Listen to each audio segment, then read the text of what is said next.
Brief. Rebel Moon, partie 2. Snyder, le revoilà. Netflix, j'avais parlé de Rebel Moon partie 1 et j'avais trouvé ça horrible. Je me suis infligé la partie 2 et j'ai trouvé ça encore plus horrible. J'ai trouvé ça encore plus merdique. Mais alors c'est merdique. Zack Snyder, qu'est-ce qui se passe? Les 3 derniers films de Snyder, production Netflix, sont merdiques. Army of the Dead, c'est nul à chier. Je trouve que c'est encore pire que Rebel Moon, à vrai dire. Rebel Moon 1,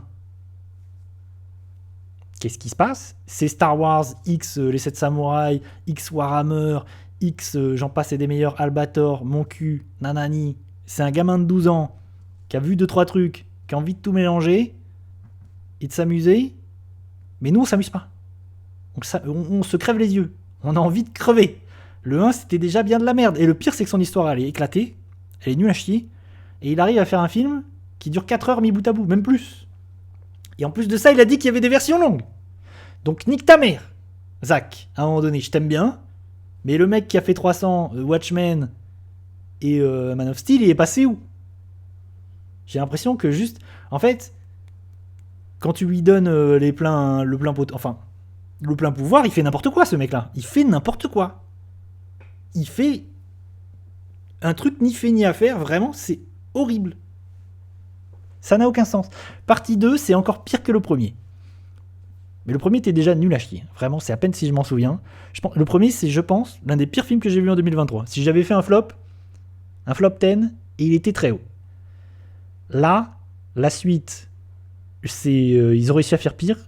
Enfin, Zack Snyder a réussi à faire pire parce que déjà, le film se passe sur une seule et même planète. Donc le space opéra, niquez-vous, le space opéra, c'est finito. On se retrouve sur la planète des paysans du début. Du coup, le personnage principal joué par Sofia Boutella est revenu avec les samouraïs. Parce que c'est vraiment les 7 samouraïs. Elle va chercher des gens dans la galaxie, elle les ramène pour protéger son village de paysans, de fermiers, contre les envahisseurs nazis de l'espace. Bref, du coup, tout se passe sur cette même planète nulle, et on a 1 heure où il se passe rien. Faut quand même se dire, il y a 1 heure de film. Le film dure 2 heures, il y a 1 heure où on va se faire chier. On va te créer des relations entre les persos, histoire d'essayer de faire croire, d'essayer de nous faire croire en ces persos, quoi. D'essayer de trouver, voilà, de mettre un peu de vie dans ces persos. Bon, ça marche pas du tout. Moi, je trouve, il y a aucun perso qui fonctionne. Vraiment, pourtant, il y a des acteurs que j'aime bien. Sofia Boutella, je l'aime bien. Mais alors, qu'est-ce que tu veux qu'elle joue? Vraiment, la pauvre. Enfuis-toi, Sofia. Cours. Ça va pas t'aider. Dans ta carrière, ça va pas t'aider. C'est catastrophique. Et du coup, dans cette première heure, le film va nous mettre des flashbacks. Mais des flashbacks. Je m'en suis pas remis. Vraiment, il y a un flashback. On voit l'héroïne. Du coup, parce qu'il y a un truc où l'héroïne, elle a tué une princesse, nanani nana. Il y a une séquence.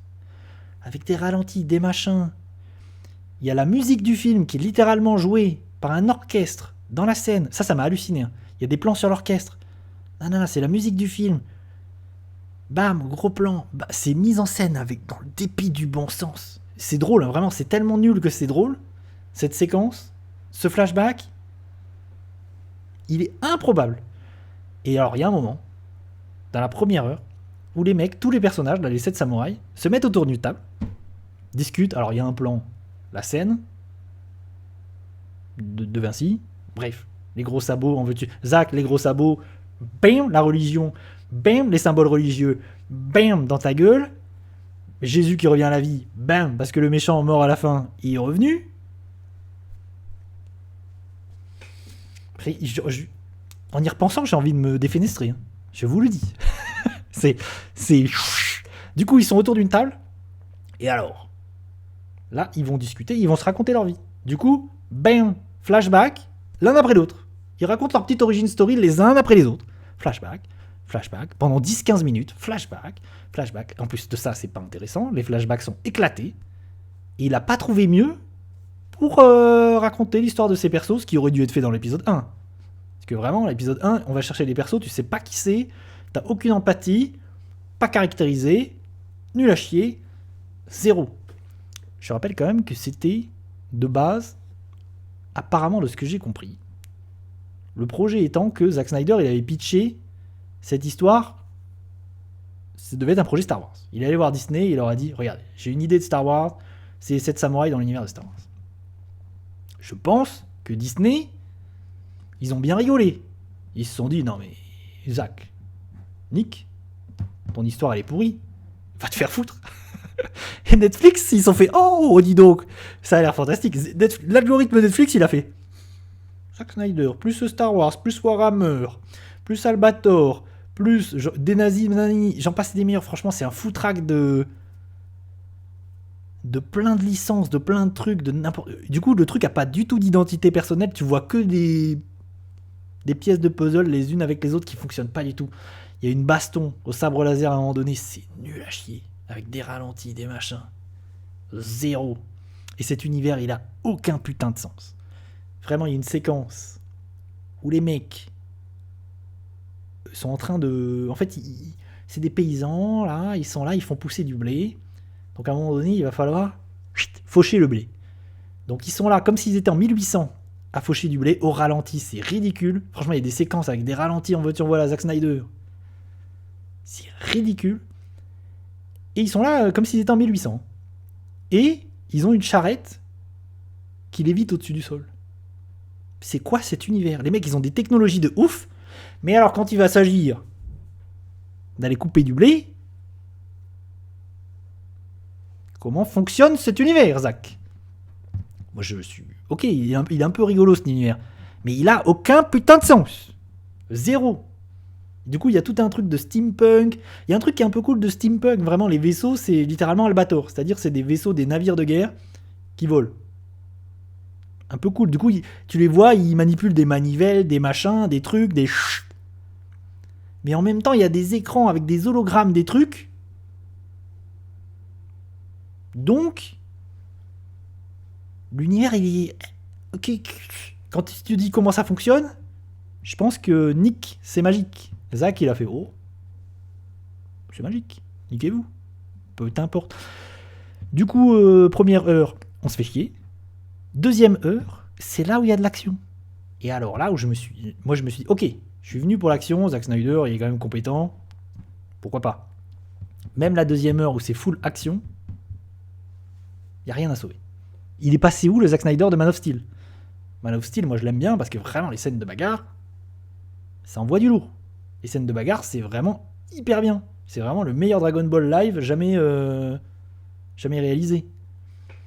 Mais alors là, vraiment, même l'action, les séquences d'action, c'est nul. C'est cheap. Vraiment, en plus de ça, il y a le méchant à la fin du 1. Parce que vraiment, la fin du 1, le méchant se fait bolosser, mais il se trouve qu'il est ramené à la vie. Donc la fin du 2, c'est exactement la même chose. Les deux mêmes personnages qui s'affrontent. Et le méchant, en plus, il n'a pas évolué. Il aurait pu revenir en mode... C'est une créature de Frankenstein, il est optimisé, il est robotique, ou c'est devenu Dark Vador. Pas du tout. C'est le même perso. Ça aurait pu être cool, mais c'est le même putain de perso. Du coup, il y a le même combat. Ça se finit de la même façon. Il a tartiné 4 heures pour te raconter une histoire qui n'a pas de sens, qui est nulle à chier. Netflix, nique. Vraiment, toutes les productions Netflix récentes, c'est de la grosse merde. Voilà ce que j'avais envie de dire. Et Rebel Moon 2, je trouve que c'est une catastrophe industrielle hallucinante. Je comprends même pas qu'on le laisse faire des versions longues, machin. Stop et tout, quoi. Qui regarde ces merdes? Qui regarde ça et se dit « Oh, c'était bien. J'ai kiffé. » Et j'ai même pas parlé de la photo. J'en avais parlé dans la partie 1. Mais c'est Zack Snyder lui-même qui fait la photographie. À un moment donné, embauche quelqu'un. La photo, elle est moche à crever. Donc, et c'était pire dans Army of the Dead, d'ailleurs.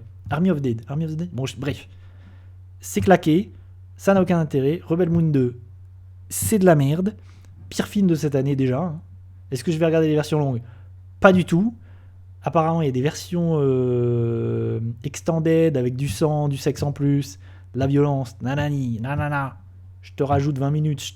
Est-ce qu'on en a envie de plus? Non, on n'a pas envie de plus. On a juste envie que Zack, il arrête, on lui enlève la caméra des mains et qu'il arrête de faire de la merde. Par pitié.